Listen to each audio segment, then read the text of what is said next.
안녕하세요. 한커뮤니데스 박원철입니다. 오늘 주제는 락다운 쉽게 알기 앤 팁으로 정했으며 윈도우즈 10 엔터프라이즈 또는 에듀케이션 에디션에서 사용을 할 수 있는 기능입니다. 물론 저희가 공급해드리는 윈도우즈 10 IoT 엔터프라이즈 또한 엔터프라이즈 제품군에 속하기 때문에 사용이 가능하십니다. 오늘 발표할 목차는 다음과 같습니다. 먼저 락다운 기능 관련해서 간략하게 말씀을 드리고 이어서 기능 소개와 데모 그리고 마지막으로 Q&A 시간을 가지도록 하겠습니다. 락다운 기능에 대해서 간략히 말씀을 드리겠습니다.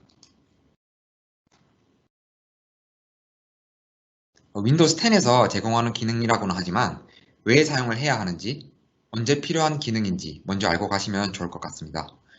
전광판에 오류가 나서 파란색 화면이라고 불려지는 블루스크린을 보신 경험이 종종 있으신데 컴퓨터가 사용 중에 블루스크린을 발생시키는 이유는 셀 수 없을 만큼 많으며 서비스를 제공하는 입장에서는 저런 종류의 화면들이 노출되지 않게 해야 합니다. 포스 기기나 키오스크 같은 기기들은 부팅이 되자마자 특정 앱을 사용하게 환경을 제공해야 합니다. 혹은 웰컴 스크린과 같은 화면들을 통해 사용자들이 기기를 조작 못하게 방지해야 합니다. 불특정 사용자가 사용하는 PC는 이전 사용자가 어떤 것을 설치하였는지 알 수가 없습니다. 혹은 이미지를 훼손하거나 보안적으로 문제가 될 수 있습니다. 물론 지금 나온 문제들을 해결하는 서드파티 솔루션들이 많이 출시되어 있습니다. 마이크로소프트에서 제공하는 기능이 유료 솔루션들을 대체할 수 있다면 지금 운영하시는 부분에 있어서 비용 절감 측면에서 좋은 선택이 되지 않을까 싶습니다. 그래서 오늘 말씀드릴 기능은 커스텀 로그온, 키보드 필터, 쉘 런처, 언브랜디드 부트, UWF 이렇게 5가지 기능에 대해 설명 및 데모를 보여드릴 예정이고요. 이전에 웨스 7, 윈도우즈 임베디드 스탠다드 7을 사용하셨던 분들이라면 웨스 7의 EEF라고 생각하시면 이해가 빠르실 것 같습니다. 네, 기능 소개와 이제 데모를 보여드리겠습니다. 첫 번째로 소개드릴 기능은 커스텀 로건입니다. 커스텀 로건은 웰컴 스크린 UI 숨기기 기능, 시스템 종료 시 프로그램 종료 대기화면 제거, 윈도우즈 심을 이용한 언어텐드의 커스텀 로건 관련 설정 추가 관련 기능을 제공하고 있습니다. 참고로 좌측의 창은 제어판에서 기능 추가 부분에서 확인하실 수 있습니다. 지금 보시는 5가지 기능들은 방금 좀 말씀드린 제어판에서 기능 추가하는 부분과 그리고 파워쉘, 디즘 이렇게 3가지 방법으로 enable 혹은 disable 가능합니다. 커스텀 로건의 첫 번째 기능인 웰컴 스크린 UI 숨기기 관련해서 말씀을 드리겠습니다. 좌측 스크린샷에서 박스 형태로 표시된 부분은 전부 없앨 수 있는 UI라고 보시면 됩니다. 없애고 난 후의 모습은 우측의 스크린샷과 같으며 유저 변경, UI 및 우측 하단에 있던 4가지 UI 모두 다 빠져있는 것을 확인하실 수가 있습니다. 추가적으로 말씀을 드리면 우측 하단에 있던 흰색 박스로 쳐져 있던 네트워크 관련된 UI는 다른 것과 다르게 그룹 정책 편집기에서 수정을 하셔야 됩니다. 우측 하단의 아까 말씀드린 우측 하단 UI는 이제 이 레지스트리 키에서 변경하시는 부분이 아니고 이제 그룹 정책에서 편집을 하시고 나머지 부분을 전부 다 이제 지금 보시는 레지스트 키에서 변경이 가능하십니다. 레지스트 키 값은 로컬 머신, 소프트웨어, 마이크로소프트, 윈도우즈 임베디드, 임베디드 로그온 밑의 브랜딩 뉴트럴이라는 D워드 값을 바꿔주시면 되시고요. 해당 기능은 이제 아까 기능 추가해서 체크해서 설치를 한 이후에 기능을 enable 한 이후에 이제 사용하실 수가 있습니다. 이전 슬라이드에서 보셨던 브랜딩 뉴트럴이라는 값은 현재 보이시는 값들을 더한 값으로 적어 넣으시면 되는데 조금 보기가 좀 힘드십니다. 이게 헥스 값으로 표기되어 있고 그리고 또 원하는 기능들의 값들은 비트와이즈 익스클러시브 OR 이라는 로직을 사용해서 이제 브랜딩 뉴트럴 값을 구하면 됩니다. 네, 그래서 학교를 졸업해서 조금 시간이 좀 많이 흘렀지만 조금 시간을 회상해보자면 좌측과 같이 저렇게 연상하는 것을 우리는 분명히 배웠지만 기억이 나지 않으실 겁니다. 그래서 우측과 같이 이제 헥스 값을 이제 데시말 값으로 변경해서 더하셔도 되시고 이제 원하시는 헥스 값들을 계산기에 헥스가 그대로 넣고 메뉴 중에 그 비트와이즈 안에 그 OR이라는 기능이 있는데 그것을 선택하셔가지고 값을 산출하실 수가 있습니다. 지금 화면에 나오는 63이라는 데시멀 값은 이제 브랜딩 뉴트럴의 모든 기능을 이네이블 시킨 값입니다. 네, 가장 처음에 보셨던 웰컴 스크린 우측 하단에 말씀드렸던 그 그룹 정책 편집기를 사용해야 된다. 그 부분은 네, 지금 보시는 이 화면과 같습니다. 로컬 그룹 정책 편집기에 컴퓨터 컨피그레이션, 어드미니스트레이티브 템플레이트, 그 시스템, 로곤 밑에 있는 이제 Do Not Display Network UI라는 부분이 있습니다. 한글 버전 조금 다르게 표시됩니다. 뭐 비슷한 맥락으로 흘러가겠죠. 네, 그걸 이제 이네이블 해주시고 이제 확인 누르시면 해당 버튼이 사라지게 됩니다. 네, 다음은 시스템 종료 시 프로그램 종료 대기화면 제거입니다. 브랜딩 뉴트럴 옵션 중 가장 마지막에 있던 헥스 값이 이제 0x20인 부분을 보셨을 텐데 이 부분은 뭐 특정 UI를 없애는 것이 아닙니다. 시스템 종료 시 좌측의 화면과 같이 종료가 되지 않은 어플리케이션이 있다면 해당 화면과 같이 알려주고 어플리케이션을 종료할 것인지 캔슬을 눌러 직접 처리할 것인지에 대해서 물어보는 화면이 나오게 됩니다. 그 브랜딩 뉴트럴 값을 헥스 0x20에 해당하는 값을 반영해 놓았다면 해당 화면은 뜨지 않고 검은색 화면만 뜨도록 대체가 되게 됩니다.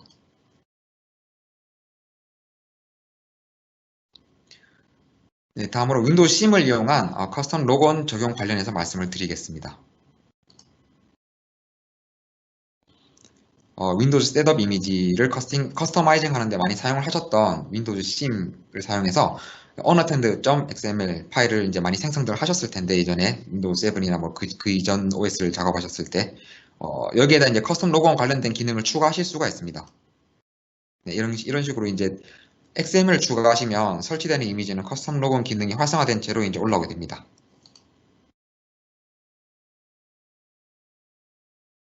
네, 여담으로 이제 1511에서는 이제 빌드 번호가 보통 4글자죠. 그래서 앞에 2글자는 연도로 보면 되시고 이제 뒤에 2글자는 이제 그 나온 해당 월이라고 보시면 됩니다. 그래서 15년 11월에 업데이트됐던 그 버전에서는 Embedded Logon이라고 불려졌으며 이제 1607 LTSC가 이제 160, LTSB가 이제 1607이죠. 1607 이후부터는 커스텀 로건으로 이름이 변경되었습니다.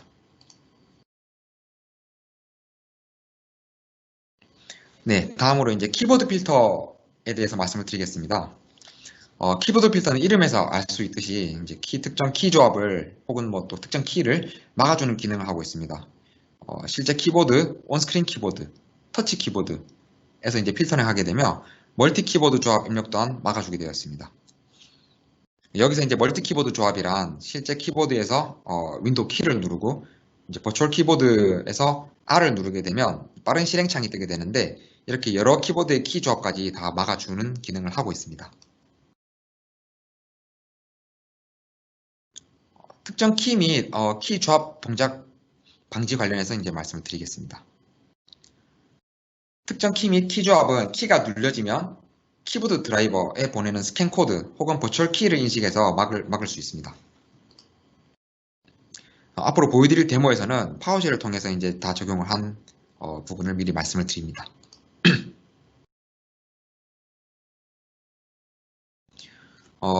실제 키보드, 온스크린 키보드, 터치 키보드에서 키보드 필터 관련한 데모를 보여드리겠습니다. 우측 영상에서 이제 키보드, 이제 윈도우 키랑 R 키를 같이 누르게 되면 이제 잘 작동이 되는 걸 보실 수 있습니다. 네, 이런 식으로 문제없이 잘 작동이 됩니다. 네, 배경은 이제 언택트 시대에 맞게 제가 집에서 직접 셀프로 촬영한 거고요. 네, 그리고 이건 이제 버추얼 키보드 부분입니다. 버추얼 키보드는 이제 컨트롤 키랑 윈도우 키 그리고 O 키를 누르게 되면 뜨게 되고요. 여기서도 이제 똑같이 키를 누른 상태에서 이제 R 키를 누르면 좌측 하단에 네, 저 빠른 실행창이 뜨는 걸 확인하실 수가 있습니다.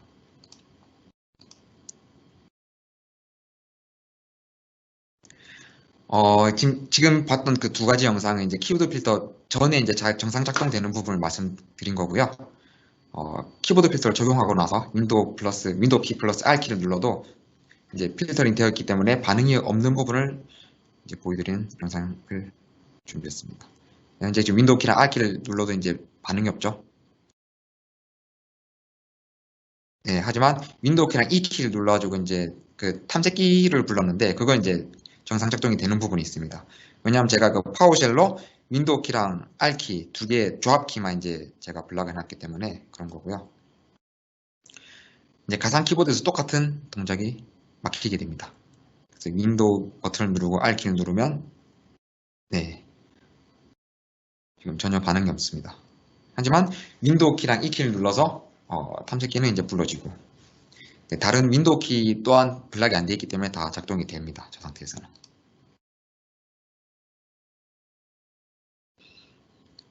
멀티 키보드 조합에서 키보드 필터 적용 관련해서 이제 보여드리겠습니다. 먼저 정상 작동되는 걸 제가 또 보여드리고 이제 진행을 해야겠죠. 그래서 이제 온스크린 키보드에서 이제 윈도우 키를 누르고 제가 R 키만 누르게 되면 빠른 시행창이 뜨게 됩니다. 네, 한 번 더. 네, 이제 E 키를 눌러주고 이제 탐색기를 불러냈고요. 이제 여러 가지 키보드를 조합해서 그 조합 키가 먹히는 장면을 제가 보여드렸고, 이제 필터를 적용한 후 같은 입력을 하지만 필터링 되어서 이제 반응이 없는 것을 이제 데모 영상으로 보시겠습니다. 윈도우 키를 누르고 네, R 키를 눌러도 저 반응이 없죠. 네. 그리고 윈도우 키를 누르고 이제 E 키를 누르게 되면 탐색기가 되는. 그래서 멀티 키보드에서도 그 키보드 필터가 정상적으로 작동하는 부분을 제가 보여드렸고요.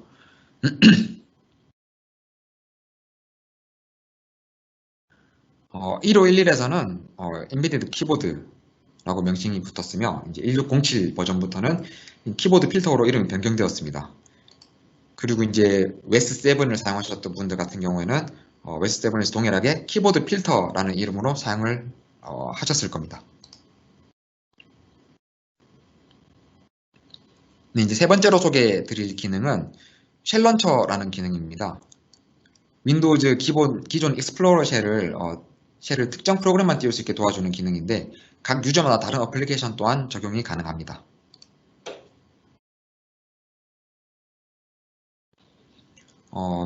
기본 윈도우즈 10 쉘을 커스텀 쉘로 변경한다고 하면 조금 어렵게 느껴지실 수 있겠지만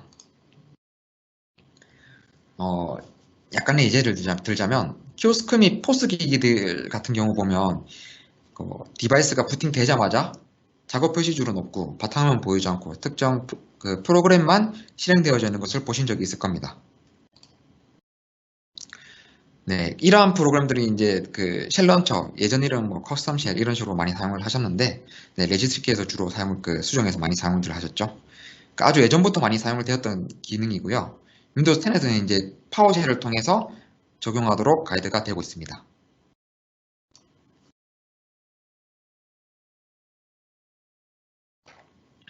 각각의 유저 혹은 유저 그룹에 대하여 다른 어플리케이션 적용 가능 관련해서 데모를 보여드리겠습니다.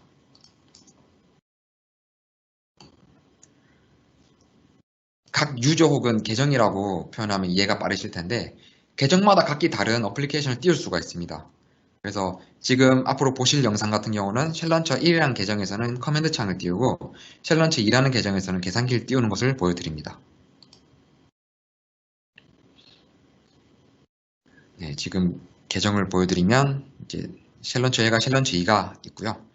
쉘런처 1 같은 경우는 네, 사인을 해서 네, 커맨드 창, 작업 표시줄도 안 보이고 이 해당 어플리케이션만 딱 뜨게 됩니다. 그리고 이 커맨드 창에서 다른 프로그램 또 부르는 것도 가능하고요. 다른 프로그램도 가능하고요. 그 종료 시에는 설정을 몇 개 할 수가 있는데 쉘런처 1 계정에는 어플리케이션 종료 시 어플리케이션 재가동, 재시작 네, 이런 설정을 해놨고요. 쉘런처 2 계정에는 친숙한 칼큘레이터를 띄워놨습니다. 어플리케이션이 잘 작동이 되고요. 이 쉘런처 2번 계정 같은 경우는 특정 프로그램이 꺼지고 나서 이제 아무것도 작동을 하지 않게 설정을 해놨습니다. 총 옵션이 3가지가 있는데 가장 처음에 보여드렸던 그 어플리케이션 다시 시작하는 기능, 그리고 아무것도 하지 않는 기능, 그리고 마지막으로 디바이스 종료, 이렇게 세 가지가 있습니다.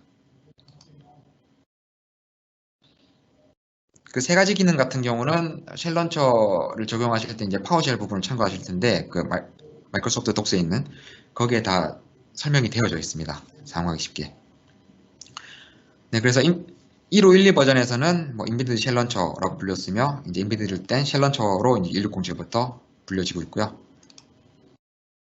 웨스 7에서 커스텀 쉘로 많이들 사용하신 기능입니다. 이제 주로 아까 말씀드렸다시피 레지스트리에서 이제 쉘이라는 레지스트리 키에 실행 파일의 경로로 바꿔가지고 사용하시는 것을 많이 봐왔었고요. 원래 정상적인 방법으로 이제 이 쉘로 바꾼 다음에 이제 적용하시는데, 대부분은 이제 그냥 쉘이라는 키 값에 뭐 내가 실행해야 될 프로그램의 실제 경로를 넣고 사용하시는 것을 대부분 많이 봤습니다. 네, 네 번째로 소개해드릴 기능은 언브랜디드 부트입니다. 윈도우즈 시작 혹은 리줌 시 나타나는 엘리멘트 제거, 윈도우 오류 발생 시 나오는 크래시 스크린 제거가 주 역할이고요. 윈도우 시작 혹은 리줌 시 나타나는 엘리멘트 제거에 관련해서 이제 말씀을 드리겠습니다. 조금 더 쉽게 말씀을 드리자면 부팅 시 나오는 화면 혹은 시스템이 다시 돌아올 때 보는 화면의 로고 및 UI들을 제거하실 수 있습니다.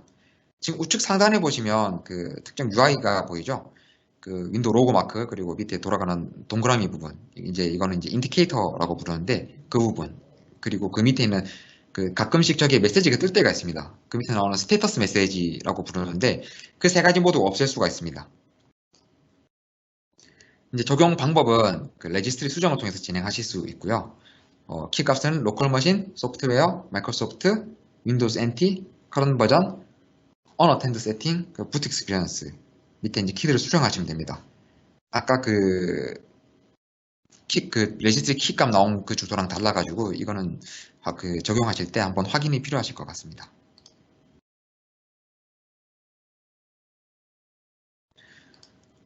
네. 윈도우 오류 발생 시 나오는 크래시 스크린은 먼저 위에 부트 메뉴의 경우 이전 슬라이드 레지스트리 경로에서 이제 키값을 변경하시면 설정이 가능합니다. 부팅 시 F8, F10을 눌러 이제 들어가게 되는 어드밴스드 셋업으로 진입을 막아주게 됩니다. 그 아래 디스플레이 디세이블드는 오류가 났을 때 오류를 표시하지 않게 해주는 기능입니다. 적용 방법은 윈도우즈 심으로 적용하는 것이 공식 가이드입니다.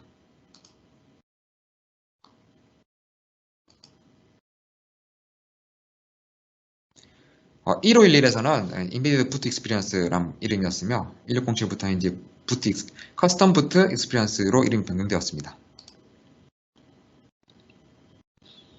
네, 이제 마지막으로 설명드릴 기능인데요.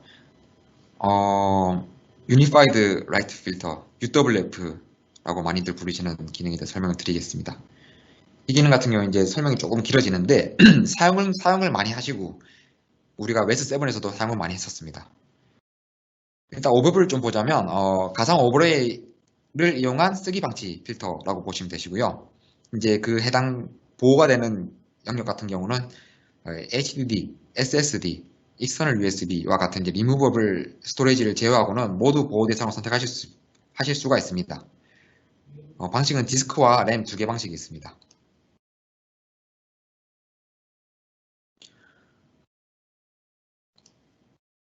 네, 왼쪽에 보시는 스크린샷은 UWF의 상태를 나타내는 명령을 통해 이제 현재 상태를 보여주고 있습니다. 이제 UWF get configure라는 명령어인데 이걸 치게 되면 현재 상태 그리고 다음번 부팅 상태로 보여지게 됩니다. 지금 이제 현재 상태는 이제 그냥 기본 값들을 지금 보여드리고 있고요. 지금 우측에 나온 화면 같은 경우는 이제 다음번 부팅 상태를 이제 보여주게 되어 있습니다. 자세한 설명은 제가 뒤로 가서 이제 말씀을 많이 드릴 거지만, 이제 현재 보통 UWF 같은 경우는 다음번에 대해서 세팅을 하게 됩니다. 내가 지금 현재 명령을 넣어서 바꾼다면 전부 다 다음번 부팅에 변경이 일어나게 되고요. 지금 화면 같은 경우는 디스크 모드로 변경해놨고요. 제가 일단 기본 디폴트는 이제 램 방식입니다. 그리고 이제 프리 스페이스 패스로 그리고 퍼시스턴트 같은 경우는 이제 비교적 최근에 나온 기능들인데 이걸 관련해서 이제 좋은 기능이기 때문에 제가 소개를 좀 해드리려고 이제 준비를 좀 해봤고요. 일단 이 기능이 어떤 건지에 대해서 말씀을 드리는 것보다 일단 영상을 보면서 이제 진행하는 게 좋을 것 같습니다. 영상을 보시기에 앞서 이제 설명을 조금 드리자면, 이제 쓰기 필터입니다, 이게. 그래서 실제 하드디스크에 쓰여지는 그 작업을 막아줍니다. 가상의 오버레이에서 그 모든 게 다 작업이 일어나게 됩니다. 그래서 지금 바탕화면에 폴더가 한 개 있고요. 지금 영상에서 보시면 그 폴더 안에 또 두 개의 폴더가 또 따로 있습니다. 프로텍티드 폴더, 언프로텍티드 폴더가 있고요. 프로텍티드는 뭐 이름에서 아실 수 있다시피 보호가 되는 폴더입니다. 그래서 거기에 뭐 특정 데이터가 변경이 되거나 추가가 되거나 삭제가 되거나 해도 그 다음 부팅 때는 원래 있던 그 이미지 그대로 올라오게 됩니다. 하지만 unprotected 폴더는 제가 이제 예외 처리라는 폴더로서 거기에 일어난 모든 작업들은 다 실제 디스크에 쓰여진다고 보시면 됩니다. 네, 그래서 영상을 시작을 해보면 네, 안에 이제 두 개의 폴더가 있죠. 그래서 똑같이 텍스트 파일 하나씩 만듭니다. protected 폴더, unprotected 폴더에.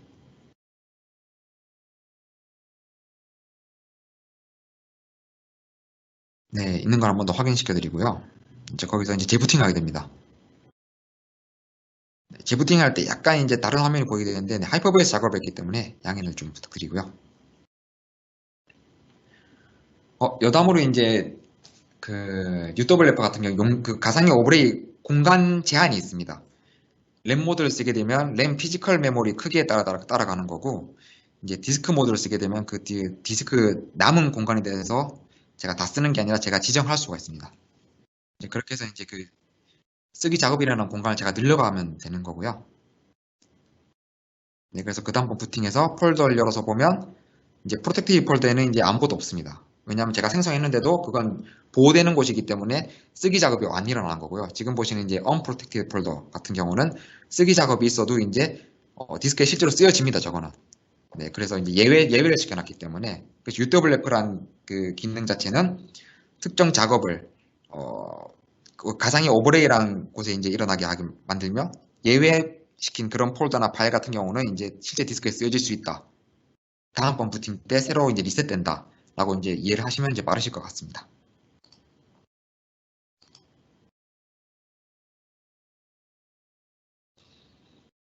네, 이제 이번에 준비한 영상 같은 경우는 이제 프리스페이스 패스로 관련 영상입니다.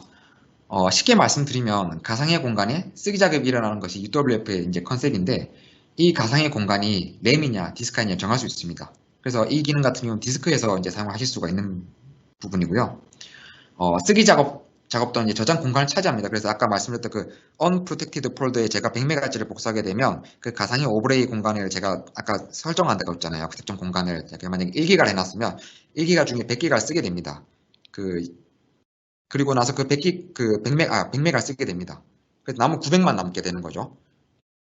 그런데 이게 사실 그 이전 버전 같은 경우는 이 기능이 없을 때 같은 경우는 프로텍티드 폴더에 쓰여져도 이게 똑같이 차기 때문에 이게 이 기능을 사용하시는 분들은 보통 부팅 시간을 되게 오래 가져갑니다. 네, 그래서 뭐 일주일 켜놓으시는 분들도 많이 계시고 그런 경우에는 이제 이 램이 많이 차게 되겠죠. 그래서 이제 램이 다 차게 되면 이제 시스템적으로 문제가 생기게 되니까 이 부분을 조금 마이크로소프트 쪽에서 해결을 하기 위해서 내놓은 기능이고요. 그래서 어떤 부분이냐면 실제로 쓰여질 데이터가 아닌 거는 남는 디스크, 즉 제가 만약에 100기가짜리의 이제 SSD에 작업을 했고 제가 OS가 20기가면 이제 80기가 나왔죠. 이제 그 중에 10기가를 제가 오버레이에 할당을 합니다.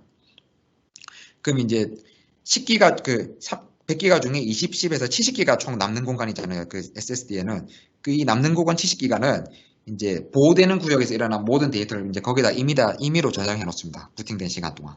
그러니까 즉 제가 똑같이 100맥 그 1기가짜리를 프로텍티드 폴더, 언프로텍티드 폴더에 그 붙여 놓으면 언프로텍티드 폴더에 이제 그 복사된 1기가 같은 경우는 10기가 중에 1기가 차지하게 됩니다. 오버레이 공간에. 그래서 9기가 남게 되는 거죠. 근데 그 프로텍티드 폴더에 복사된 1기가 같은 경우는 70기가 쪽에서 잡아먹게 됩니다. 용량을. 네, 그래서 그 부분을 제가 보여드린 데모를 준비했고요. 지금 실행을 했는데, 그래서 제가 파일 한 개를 설치 파일에 그 파일 중 하나인데 저걸 복사하게 됩니다. 그래서 프로텍티드 폴더 안에 집어넣고 제가 지금 UWF 컨섬션을 확인하는 명령을 치게 되면 컨섬션이 없습니다. 왜냐하면 저거는 프리 스페이스 즉 70기가에 대해서 이제 일어난 부분이기 때문에 컨섬션 확인은 이제 제가 정한 오브레이 안에서만 이제 그 계산하게 되는데 그 오브레이가 다 차게 된 문제가 생기는 거고요. 그리고 이제 두 번째로 이제 unprotected 폴더에 이제 제가 복사했을 때는 저렇게 컨섬션이 잡히는 부분을 확인하실 수가 있습니다. 이 기능 같은 경우는 유튜브 앱을 이제 사용하신 분들은 상당히 매력적이라고 느끼게 되실 건데요. 오랜 기간 동안 켜놓게 되면 어떻게든 뭔가 작업이 일어나게 됩니다. 그래서 점점점 차게 되겠죠. 근데 제가 만약에 그 점점점 차는 거를 만약에 제가 그 unprotected 즉 예외를 특정 폴더나 파일을 안 해놨다면 거기에 뭐 쓰기 작업만 없으면 그 남은 기간 남은 기가바이트 즉 70기가바이트에서 다 일어나기 때문에 충분히 그 스토리지만 크다면 충분히 UWF를 오랫동안 유지할 수 있는 기능으로 보시면 됩니다.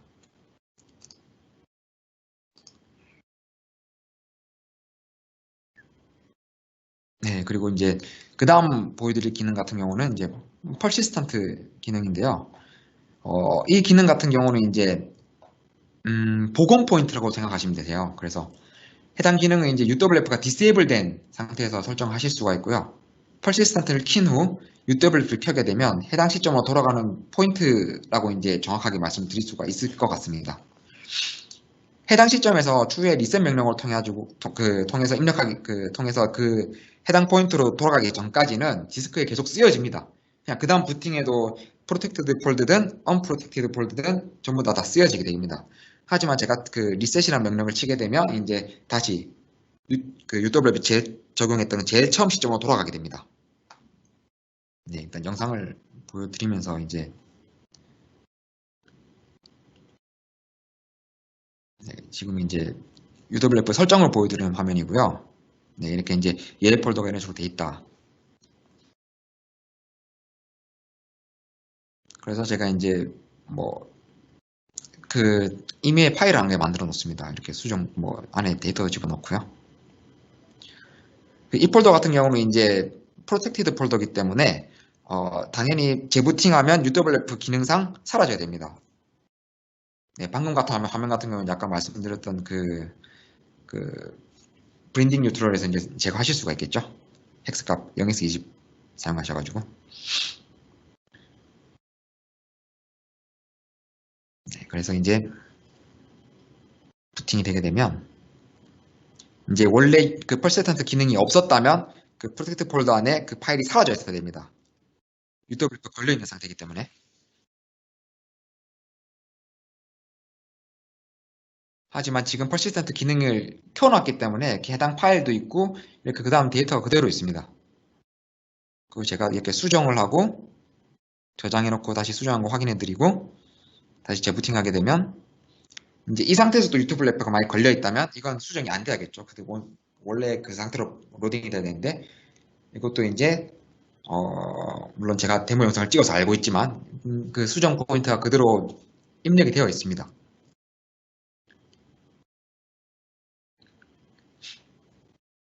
네, 로그인하고 해당 폴더를 이제 확인해 보면 파일이 그대로 있고 이제 수정한 부분까지 다 있는 거죠. UWF 기능이 켜져 있는데 불구하고 계속 수정이 일어나고 있습니다. 네, 명령을 좀 미리 적어놨고요. 네, 그래서 이제 명령을 이제 리셋하는 명령입니다. 이거는. 그래서 제가 제일 처음에 UWF를 걸었던 그 복원 시점으로 돌아간다고 보시면 되시고요. 이제 셧다운 명령을 통해 가지고 재부팅하게 됩니다.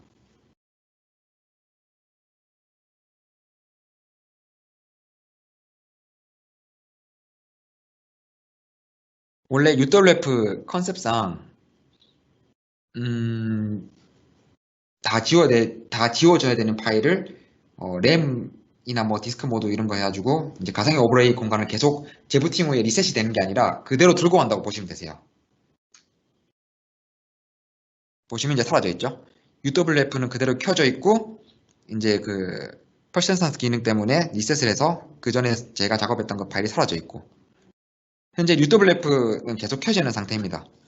그래서 만약에 그 작업하셔야 되는 디바이스가 수정이 조금 필요하고 그 수정이 원본으로 계속 유지될 필요는 없는 데이터인데 뭐 한 며칠 정도는 유지가 돼야 되는 그런 시나리오다 같은 경우 이제 퍼시스턴트 기능을 사용을 하시면 아주 편하게 진행하실 수가 있겠죠. 작업하는 데 있어서.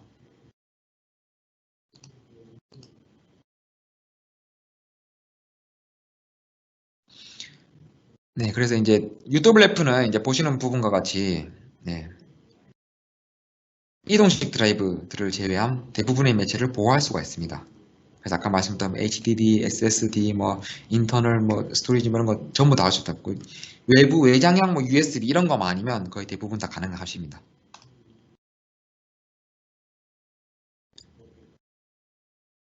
조금 전의 데모에서는 제가 이제 디스크 모드를 사용했습니다. 그래서 이제 남는 디스크 크기를 할당해서 가상의 쓰기 작업을 진행하게 되었습니다.